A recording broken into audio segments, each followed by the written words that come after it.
Welcome to Out and About Art, your PGTV source for all things art in Polk County.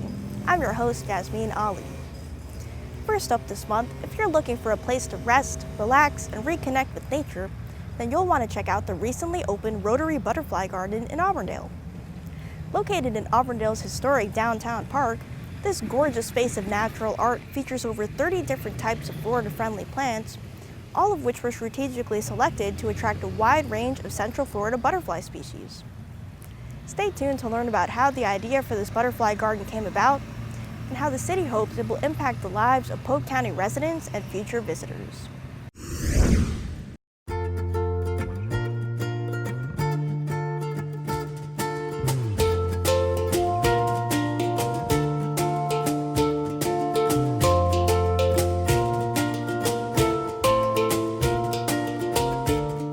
A little over a year ago, I approached Bobby Green, who's the city manager here at Auburndale, and asked him what would be an area need or something that the Rotary Club could do for the city or partner with the city on. And he bounced around and we bounced around a few ideas and just sort of landed on the Butterfly Garden as the best project for us to work on together. I know that the city had seen butterfly gardens in other areas and other cities and had appreciated what they had brought to those cities and what they look like and the aesthetic of having a butterfly garden in your city. But for the Rotary Club also, we year-round collect for Alzheimer's research through a program called Coins for Alzheimer's Research. And butterflies oftentimes, we've read and been told, serve as a symbol for patients with dementia. A lot of times in care facilities, the nurses will write on the whiteboard actually draw a butterfly on the whiteboard so that the doctor or the physician can come in and see that the patient has dementia when they walk in. And it sort of blended the Alzheimer's research aspect and the city beautification aspect all kind of came together. So that's how that came about. We also donated a portion of the proceeds, because we exceeded our goal as far as our city donation, to Alzheimer's research through this project. We have so many things going on in the city of Auburndale where we're trying to focus on the aesthetics and the beautification, especially in the downtown area. We started working on it in February and March, and then 3 months later we had a butterfly garden. And all the partners that were working involved, they were great to work with. The Rotary Club, the City of Auburndale, Chastain-Skillman, even CSX, the railroad helped us out tremendously with one of our projects inside the garden. The butterfly focus really came from the already focus of PK project with the plants that were introduced, which started bringing butterflies. And the butterfly itself emphasizes the passiveness of the park. A place for you to come, relax, enjoy, not just enjoy plants, but what plants bring. It shows the life of the park, it shows the ecosystem going from eggs to caterpillars to butterflies. It really gives the residents a peaceful opportunity to be in our downtown area. From design, from the start, we're looking at how many plants we need, what type of plants, and what are we actually trying to attract. So if we're looking at butterflies and other pollinators, we really need to focus on two different types of plants. You've got nectar plants and host plants to be able to sustain the life cycle of those type of species. But then you also look at the second aspect, which is a Florida-friendly focus. So most of the plants that we have inside of the butterfly garden, the Rotary Butterfly Garden, are not only Florida-friendly, but they're also a little bit eco-friendly with how much water, how much rain they're needing. And we have over 30 different types of plants. We have plants that are designed for a host plant, which is basically for butterflies to come in, lay their eggs, for caterpillars to be able to grow, start eating. And then we have nectar plants, really focused for the butterfly to come in, gain some of that nectar, as well as the other pollinators. There are plants that are designed for hummingbirds, plants that also attract bees and other pollinators such as those. There's a lot of different species, so you're looking at different colors. You've got red, blue, purple, yellow. You've got scarlet sage plants. You've also got the fire wheels. You've got fire bush, butterfly weed. There are so many different types of plants. Another aesthetically fun thing is the butterflies that are inside the garden, not just the actual living butterflies, but the butterfly sculptures. And you can see as you walk around, you'll notice some blues and purples and oranges, a couple up in the trees. You also see black butterflies on the corners of all the pillars around the fencing. Those were designed just to add a little pop of color, a fun part of the garden. Inside of our railroad beds, you'll see a blue butterfly, which is representing the Interact Club over at Auburndale High School. You'll also see a purple butterfly, which is representing the Rotary Club that's over in the Polytech. And a fun part of that is both of those clubs are actually helping us inside the garden focus on their sections. A real fun piece to get the community involved in the butterfly garden. The Interact Club, which is at Auburndale High School, is sponsored by the Rotary Club of Auburndale. We help them out and assist them with funding and that kind of thing, and they do their own projects. And as a part of their project, they actually did some planting here in the butterfly garden. And the Rotary Club, same thing. We sponsor them over at Florida Polytechnic and provide them support. And they agreed to also join up and help out and plant a portion of the garden as well. Once a month we're doing some type of learning experience, some type of class inside of the garden. And as you see where I'm sitting right now is our classroom setting, our classroom area inside the garden. We'll be talking about things like butterflies, ecosystems, Florida-friendly plants, irrigation. We'll also have our library coming over and doing some reading opportunities for children. My hope for the butterfly garden for the residents and really anybody that comes in is to find a place to enjoy the moment. To come in, have a peaceful opportunity to really sit down and relax and walk through, see Mother Nature, see some fun plants, get some cool ideas maybe for their garden to put in. We've added in signs that allow for you to see what types of plants there are. But really, I think the overall goal for me is for you to be able to come in to the butterfly garden, enjoy the plants, enjoy the butterflies, maybe find you a caterpillar or two, and really just enjoy Mother Nature. I think the garden's beautiful. I think it will serve the community well as a place that they can come enjoy, is also be educated. I know that the city had a class in July about horticulture and how it relates to butterflies. I know they have another class coming up in August. And also I see the garden as serving as basically a symbol for the Rotary Club of Auburndale and our mission of making the world a better place. In the world now, I think that sometimes it can feel a little hectic. There's a lot going on, there's a lot of noise all the time. And it's nice to just have a place of tranquility where you can come and just sit down and enjoy and kind of escape for a little while. And I think it's important to have places like that anywhere you can have them. For more information on the Rotary Butterfly Garden in Auburndale, you can visit www.auburndalefl.com/butterfly-garden. This month, our artist spotlight is Sara Jones, the head of the art department at the art school in Lakeland. Sara uses found objects and recycled materials to express herself through a variety of different mediums. Her father encouraged her from an early age to see the beauty in everyday objects, and she carries on with that tradition to this very day. Here's a look at the artwork of Sara Jones.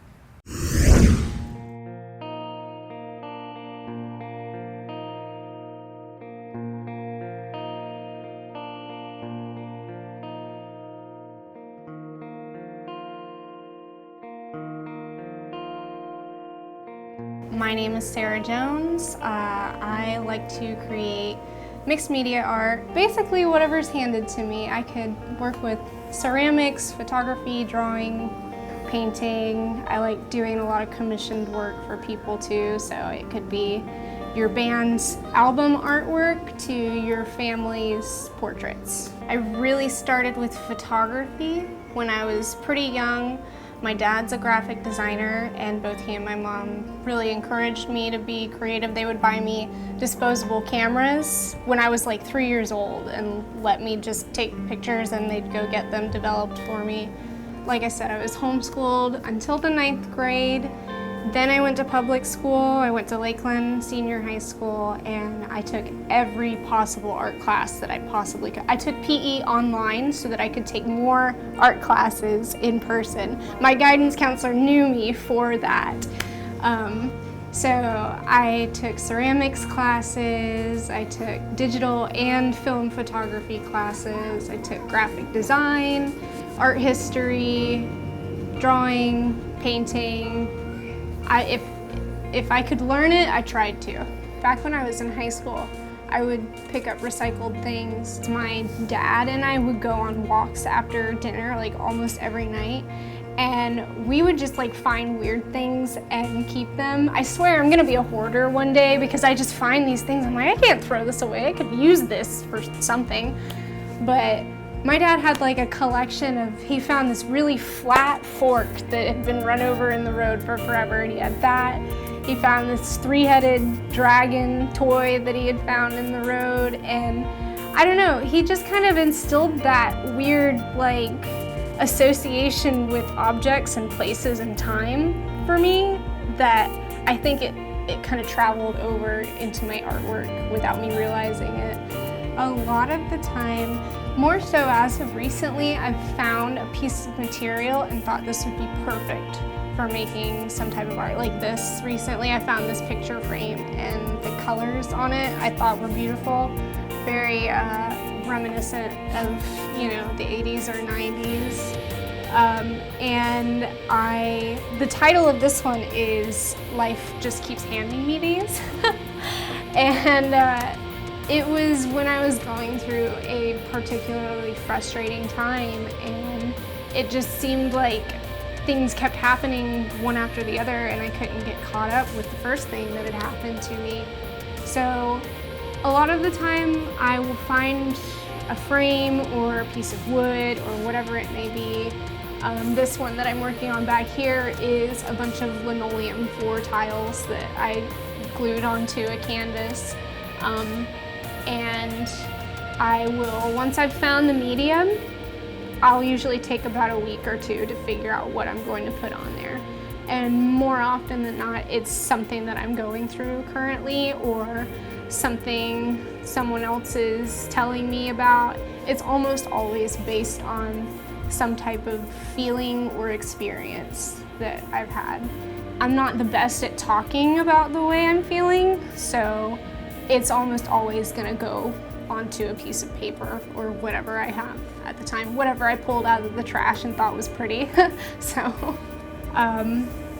my friend Wendy Bradshaw opened our school. She asked if I would come be the art teacher there, which was the single most flattering thing that had ever been said to me ever, because I'd only recently decided I wanted to teach art, and she knew me from my best friend in high school, and the fact that she thought of me was just incredible. But I to this day have not taken it for granted, because seeing these kids, you know, come in here not sure if they even want to be in this class, and then by the end they are bringing me things that they've made at home to show me, and they're so proud of themselves, and they're asking me, you know, can you post this on the school's Facebook, or, you know, can we show that, can we hang this up?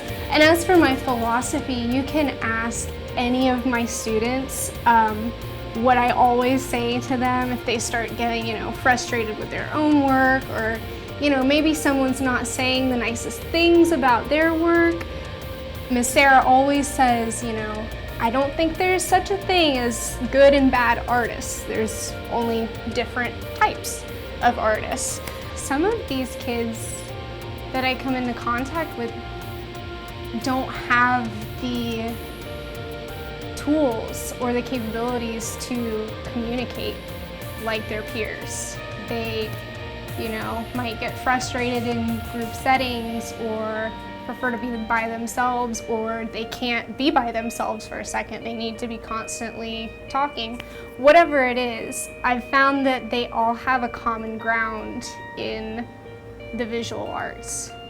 You know, they can give a message through a piece of art if they're not able to talk about it with their mouths, you know?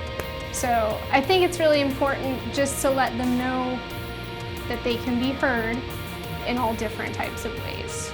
I'm trying to instill in them to not be so hard on themselves or others around them, and then really just trying to teach them just the basic elements of art so that they know how to look at artwork and talk about it amongst themselves. When I graduated high school, I moved out of Lakeland because I had the whole teen angst, I hate my small town, I can't wait to get out of here. And I lived in Tampa for 2 years, which was such a huge mistake. I had kind of already made a name for myself in Lakeland. I had, commissioned work all the time. I had been, published in a couple things, and then I go to Tampa and it's so heavily populated, and when you have a place like Lakeland, when everybody knows each other and everyone has the opportunity to lift each other up. I mean, places like Polk County, while we're not, oversaturated with people, we've got to, establish that we stand for positive things. And if supporting local artists is one of those, then that's important that we do that. And I think we have a lot of really good things in place now to support local artists. And my one thing that I should say to that regard is let's just make sure that we're supporting new and upcoming people, the more unique stuff, not what you're used to seeing every day. Support everyone equally, obviously, but I see so many people going overlooked because it's not the typical type of art that you see. And Polk County has done an excellent job of that so far. We have blossomed as a city, and pushing forward the local artists and the local talent that we have, because everybody's coming out of the woodwork now. Lakeland is the place to be to have your art supported. We want that to be how people view Polk County. There are a lot of things that you could associate with the county now, but let's make it, we support our local businesses and our local artists. And if you want to move to a town that supports you so you can be successful, let's make this the town to be. So I think if everybody does their part, and I feel like that's what I'm getting to do here at the school. I'm getting to let these kids know what you do here is important. I'm doing what I can. To keep up with the artwork of Sara Jones, you can find her on Facebook. Just search for Sara Jones Visual Artist. For our last segment this month, we're checking out the first annual indoor custom bike show in Florida, which was held this past June at the RP Funding Center. The Central Florida Wheels of Steel event, presented by Geico and benefiting the Early Learning Coalition of Polk County, brought together award-winning motorcycle builders from across the country who were eager to show off their latest custom designs. With a variety of vendors, music, and activities for the whole family to enjoy, this event was a huge success for motorcycle enthusiasts across Central Florida. Let's take a look.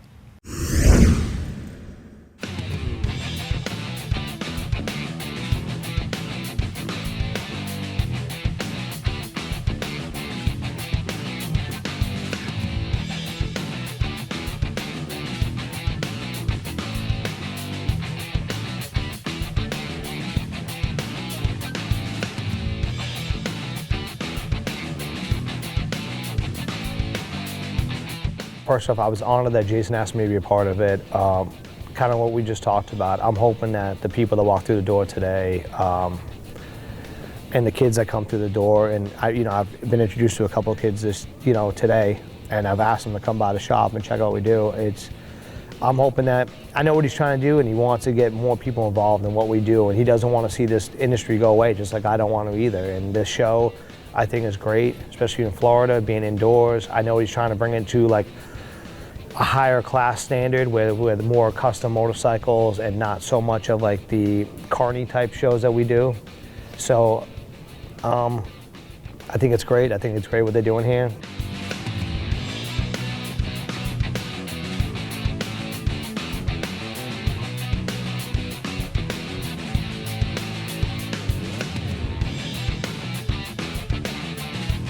And Jason came and approached me in Leesburg, and he asked me, hey Tom, would you like to be part of the show, Wheels of Steel? And I was like, well, explain it to me a little bit, because I'm already up this way, and for me to go back and forth and travel, sometimes, it gets in the way.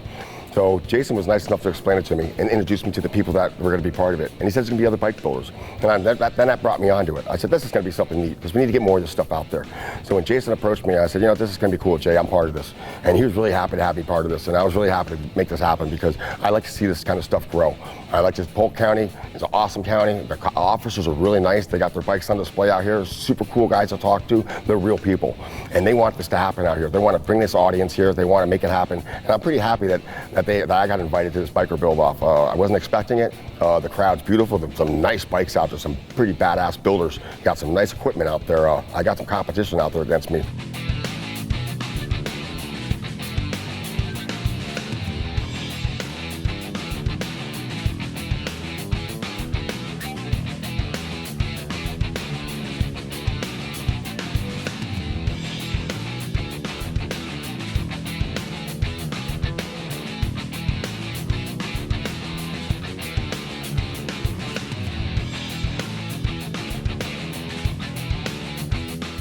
When you say art, it is art, and it is moving art, is to keep recreating yourself and to keep moving forward and to keep, all right, I built this bike, so how am I going to top this one? How am I going to do this to make this one different? It's, I don't know, it's tough.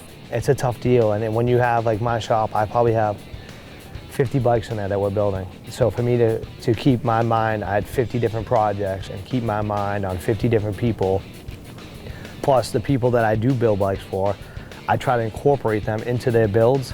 So I try to like hang out with you, get your vibe, what you think's fun and cool, and I try to put that in there, and I don't tell you I'm doing that, so that when I do present this bike to you, because I never send pictures and stuff like that, that like they're blown away, they love it.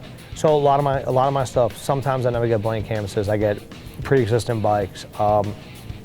When I look at something, like I already see the end result, what I want to do, and like I can't draw a stick figure, man. I can't draw anything. I'm horrible at drawing. I swear to you, I am. Even my signature looks like a chicken scratch, And I don't know. With these bikes and projects, I just see the end results, and I know what I want, and I know what the customer's going to want, and I know that I'm going to wow them, because I'm going to give them more than what they expect, their expectations. And then working with my painter, Ryan Hathaway. He's just like me. We're both humble dudes, and we just like doing stuff for people to put smiles on people's faces. So he always blows my expectations away with paint jobs and the stuff that he does, and we work so well together.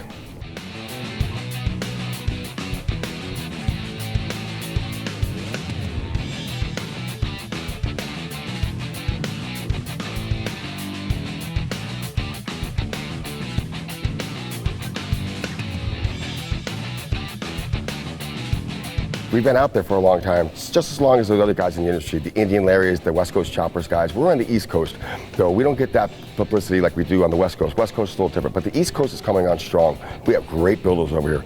Eddie Trotter, Kendall Johnson, me, Thug Custom Cycles, Billy Lane, Bling Cycles. We got some guys over here that can really run the show great. And having that whole clique over here on the East Coast is awesome. We could do what we want on the East Coast. We could do what we want on the Mid Coast.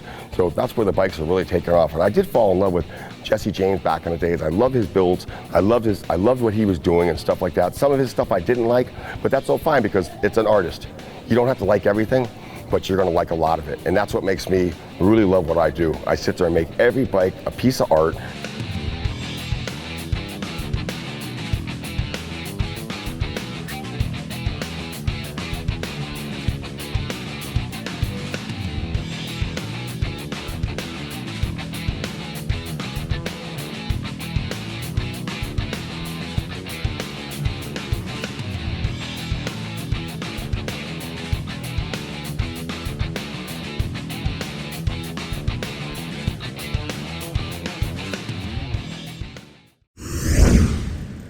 To find out more information about exciting events and activities in the Central Florida area, visit www.visitcentralflorida.org. Well, that's all I have for this month, but there's always plenty going on within the Polk County art scene. Stay tuned for a list of art events in your area. Thank you for joining me, and I'll see you next time for more art out and about.